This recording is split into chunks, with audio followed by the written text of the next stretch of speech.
से स्वागत है। आज हम लोग लखनऊ में मोती महल में उपस्थित हैं। यहाँ जो है प्रकाश गवर्नेंस का जो सम्मानित समारोह है 27 फरवरी को हो रहा है। इसमें हम कुछ खास लोगों का हम साक्षात्कार आपके सामने पेश करें। हमारे साथ में डॉक्टर रूपरेखा Verma, farmer vice chancellor of Lucknow university.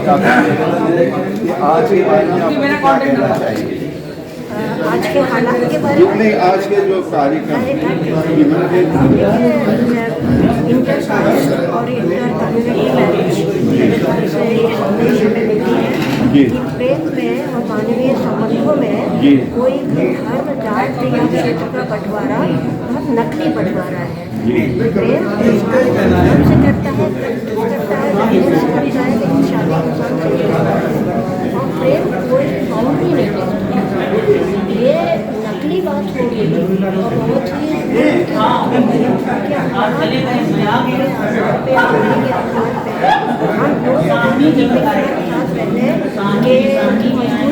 पर इसलिए अच्छी बात है तो लोग को तोड़े, केवल प्रेम के आधार पर विवाह करें और जब अगर उनका प्रेम आगे नहीं उनके साथ चल पाया है तो शालीनता के साथ, दोस्ती के साथ अलग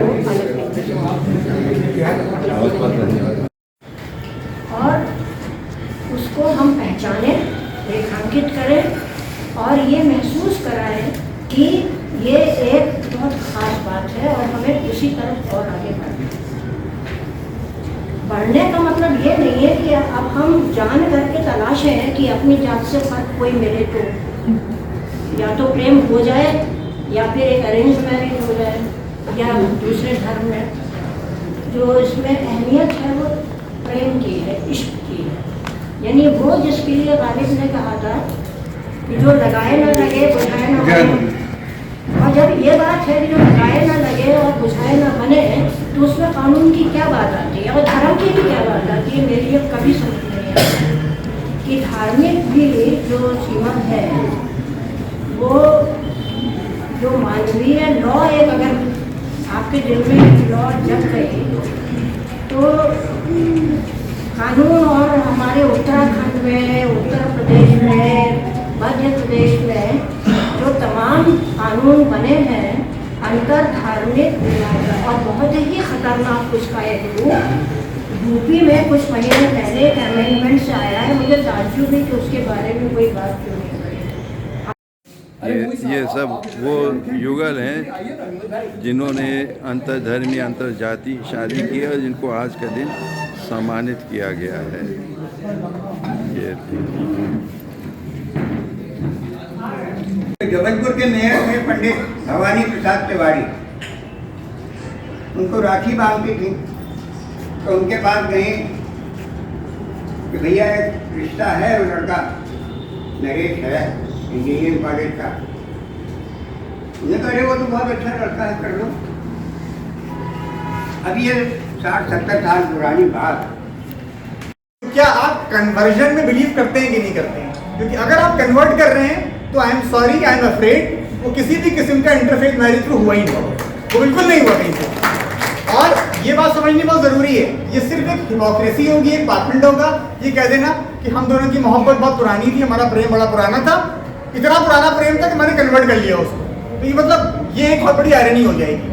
और ठीक है, हमारे देश की रूलिंग पार्टी बिल्कुल भी सेक्युलर ना हो, रादर एंटी सेक्युलर हो, लेकिन हमारा जो संविधान है, हमारा जो कॉन्स्टिट्यूशन है वो बेहद सेक्युलर है। और अगर कॉन्स्टिट्यूशन ना हो तो आज हमारी शादी भी ना हो पाती।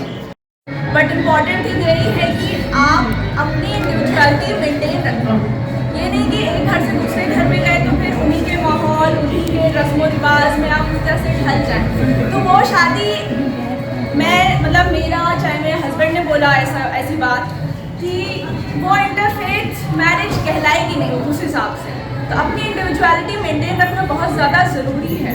मतलब मैं फीमेल के लिए मैं स्पेशली बोल रही हूँ क्योंकि ज़्यादातर घरों में जब लड़कियाँ अपने शादी के बाद ससुराल में जाती हैं तो वो ढल जाती हैं एक तरह से, तो अपनी इंडिविजुअलिटी मेंटेन नहीं रह पाती है। तो that is more important specially in the case of a love marriage, specially in a case of love marriage.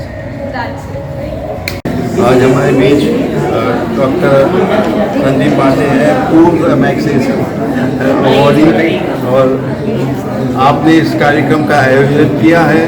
मैं संदीप भाई से निवेदन करूंगा कि मेहरबानी से 2 शब्द कह दें कि आपको इसके लिए प्रेरणा कहाँ से मिली और आप क्या संदेश समाज को देना चाहते हैं। जी धन्यवाद छोटे भाई जी। देखिए, प्रेरणा तो नहीं कहेंगे, लेकिन ये विचार इसलिए आया क्योंकि पिछले आप देख रहे हैं 10 दिन भोपाल में जो ऐसे वाक़या हुए कि युगल आते हैं न्यायालय में अपनी शादी को रजिस्टर कराने के लिए और वहीं पे उनके ऊपर हमला हो जाता है। मतलब जो हमारे देश में जो व्यवस्था है, ये न्यायालय है, न्यायालय में न्याय नहीं मिल रहा है। जी जी, मतलब आप वो न्याय के हिसाब से जाके जो व्यवस्था है कानून की, उसके हिसाब से वो रजिस्टर कराना चाहते हैं अपनी शादी, और फिर जो 1 महीने का समय होता है कि उसको आपत्ति दर्ज कराने का। लेकिन आपत्ति दर्ज कराने का मौका देने के पहले ही उनके ऊपर वही हमला हो जाता है। तो ये जिस तरह से कानून और व्यवस्था की स्थिति जो है बिगड़ी है देश में, खास करके भारतीय जनता पार्टी के शासन में आने के बाद, पहले भी घटनाएं होती होंगी, मैं ऐसा नहीं कह रहा हूँ। खाप पंचायतें तो अंतर्जातीय विवाह करने पे लोगों को जेल से लटका जिंदा जला दे, लेकिन वो आपराधिक तत्व, वो गैर कानूनी काम कर रहे हैं। लेकिन न्यायालय के कक्ष में अगर ये हो रहा है तो फिर न्याय कैसे बचेगा? मतलब न्यायालय के अंदर न्याय नहीं रहेगा तो हम क्या उम्मीद करते हैं? कहाँ जाए?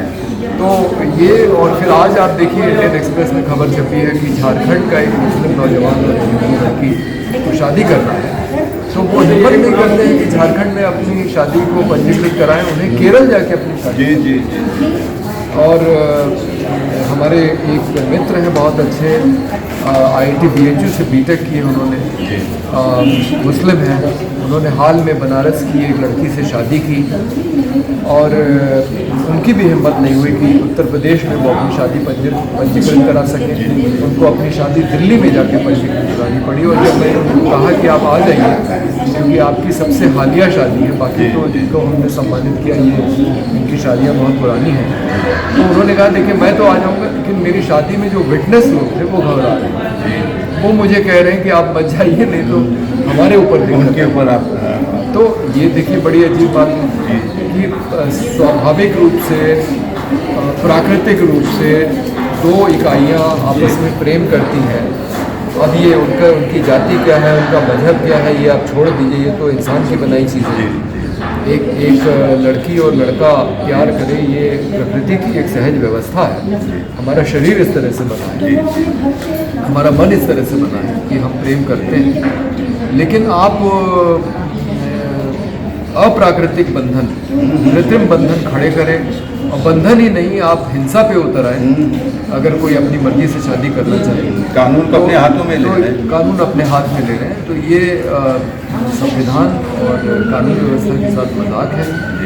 और ये बहुत दुख की बात है कि हम लोग को एक जिस चीज़ को बहुत सहज रूप से लोग पहले स्वीकार कर लेते थे, अब यह अजीब अनोखा हो गया। हाँ, उसको अब लोगों को समझाने के लिए इस तरह के कार्यक्रम आयोजित करने पड़ रहे हैं कि भाई ये भी एक भाई कुछ लोग ऐसे भी सोचते हैं, कुछ लोग ऐसे भी जीना पसंद करते हैं जिनको समाज को स्वीकार करना चाहिए। बहुत बहुत धन्यवाद सर। हम लोग लव जिहाद का सामना करेंगे लव संवाद से। बहुत बहुत धन्यवाद। छोटे भाई की छोटी बातों में सुनने के लिए धन्यवाद। कृपया लाइक करिए, सब्सक्राइब करिए, शेयर करिए, कमेंट करिए। Thank you. जय हिंद। धन्यवाद।